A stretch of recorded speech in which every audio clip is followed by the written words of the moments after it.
नमस्कार दोस्तों, ये वीडियो आप अंत तक जरूर देखें क्योंकि आज हम जिस घटना पर बात करने जा रहे हैं वह केवल अमेरिका ही नहीं बल्कि पूरी दुनिया की राजनीति को हिला सकती है।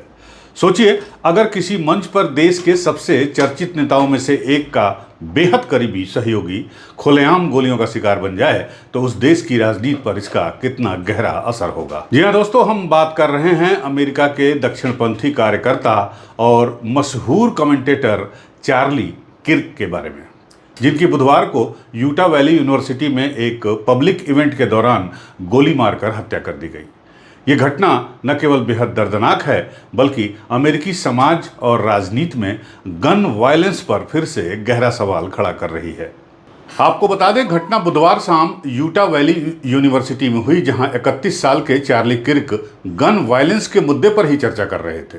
सभागार लोगों से भरा हुआ था, तभी अचानक सभागार के एक कोने से एक हमलावर ने गोली चला दी और गोली सीधे चार्ली किर्क के गले में लगी।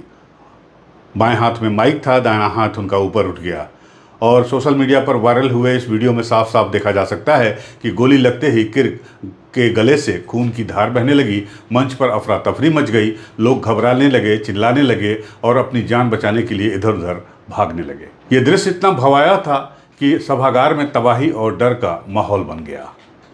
फौरन किर्क को अस्पताल ले जाया गया, लेकिन डॉक्टरों ने उन्हें बचाने की पूरी कोशिश के बाद ये ऐलान किया कि चार्ली किर्क अब इस दुनिया में नहीं रहे।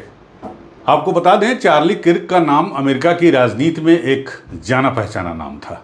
1993 में शिकागो, अमेरिका में जन्मे किर्क ने अपनी युवा उम्र से ही राजनीति और कंजर्वेटिव मूवमेंट में भाग लेना शुरू कर दिया था। उन्होंने मात्र 18 साल की उम्र में एक संगठन टर्निंग पॉइंट यूएसए की स्थापना की थी और इस संगठन का मकसद कॉलेज और यूनिवर्सिटी के छात्रों को दक्षिणपंथी विचारधारा और कंजर्वेटिव विचारों से जोड़ना था। देखते ही देखते ये संगठन पूरे अमेरिका में फैल गया और लाखों युवा इस प्लेटफॉर्म से जुड़ गए। गौरतलब है कि किर्क का अंदाज सीधा और तीखा था। वे अक्सर अमेरिकी मीडिया चैनलों पर जाकर लेफ्ट और लिबरल विचारधारा के खिलाफ बोलते थे। उनके भाषणों और पॉडकास्ट की बड़ी फॉलोइंग थी, खासकर रिपब्लिकन पार्टी और ट्रंप के समर्थकों के बीच।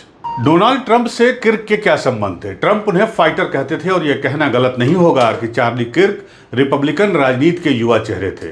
ट्रंप की चुनावी रैलियों में उनकी मौजूदगी आम बात थी और सोशल मीडिया पर उनकी पहुंच उन्हें अपने ही अंदाज में छोटा ट्रंप यानी लिटिल ट्रंप बना चुकी थी। राष्ट्रपति ट्रंप ने इस घटना के बाद बेहद भावुक दिखाई दिए और उन्होंने अपने social media platform truth social पर एक संदेश जारी करते हुए लिखा, चार्ली को सभी लोग प्यार करते थे, खासकर मैं। वह मेरे दोस्त और हमारे आंदोलन के युवा स्तंभ थे। आज हमने केवल एक इंसान नहीं बल्कि भविष्य की उम्मीद खो दी है। आपको बता दें, ट्रंप का ये बयान साफ साफ दर्शाता है कि यह मौत ट्रंप के लिए सिर्फ एक राजनीतिक झटका नहीं बल्कि व्यक्तिगत तौर पर गहरा आघात है। अमेरिकी राजनीति पर क्या असर पड़ेगा, ये भी एक सवाल है कि अमेरिकी राजनीति अब यहाँ से किस दिशा में ओर जाएगी।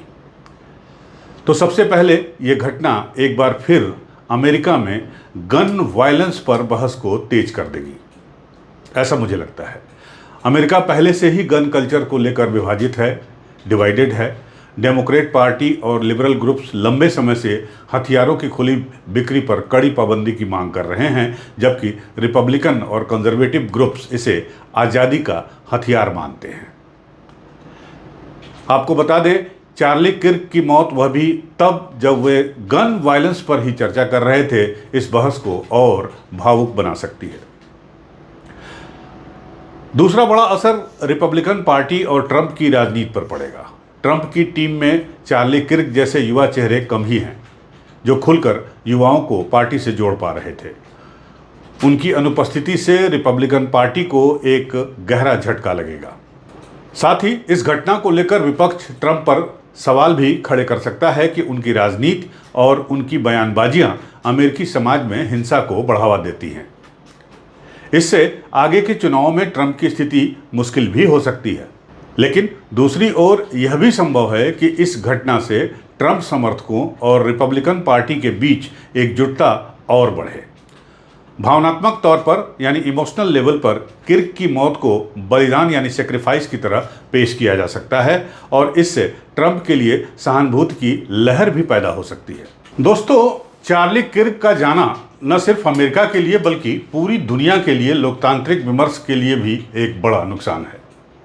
एक युवा चेहरा जिसने लाखों युवाओं को राजनीति में जागरूक किया, अब इस दुनिया में नहीं रहा। खासकर राष्ट्रपति डोनाल्ड ट्रंप जैसे नेता के लिए ये व्यक्तिगत और राजनीतिक दोनों तरह का झटका है। अब देखना ये होगा कि अमेरिका गन वायलेंस जैसे गंभीर मुद्दे पर क्या ठोस कदम उठाता है और राष्ट्रपति ट्रंप इस त्रासदी को अपने राजनीतिक रणनीति में कैसे इस्तेमाल करते हैं। लेकिन याद रखिए, लोकतंत्र में बहस और मतभेद जरूरी हैं, लेकिन गोलियों से कभी कोई समाधान नहीं निकलता है, नहीं निकल सकता है। तो इस वीडियो को देखने के बाद आपकी राय क्या है? क्या अमेरिका को अब हथियारों पर सख्त प्रतिबंध लगाना चाहिए या फिर ये अमेरिकी आज़ादी का हिस्सा बना रहना चाहिए? हमें कमेंट में ज़रूर लिखिएगा। और अगर आपको ये वीडियो पसंद आया हो तो हमारे चैनल को लाइक सब्सक्राइब ज़रूर करिएगा। जय हिंद, जय भारत।